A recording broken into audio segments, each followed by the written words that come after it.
মুখ্যমন্ত্রী আমাদের জন্য এত বড় স্কিম নিয়েছে,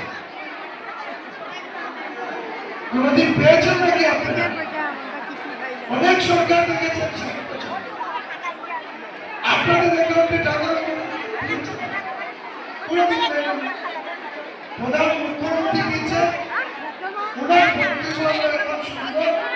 আমি সবাইকে অনুরোধ করবো, যারা যারা জায়গা পায়নি, আধা ঘন্টা আপনারা দাঁড়াতে পারবেন, কোনো কষ্ট হবে না। আধা ঘন্টা দাঁড়িয়ে আমরা মুখ্যমন্ত্রীর বক্তব্য শুনে আমরা বাড়িতে যাব। আর আগামী দিনে আমরা সবাই চাইতো বিজেপি সরকার বানাইতো, চাইনি? এটা চাই না আন্দোলন চাইতো, সবাই সবাই চাইতো, চাইতো সবাই আন্দোলন। আমরা যেহেতু চাই, আমরা এই সরকারের জন্য আমাদের মুখ্যমন্ত্রী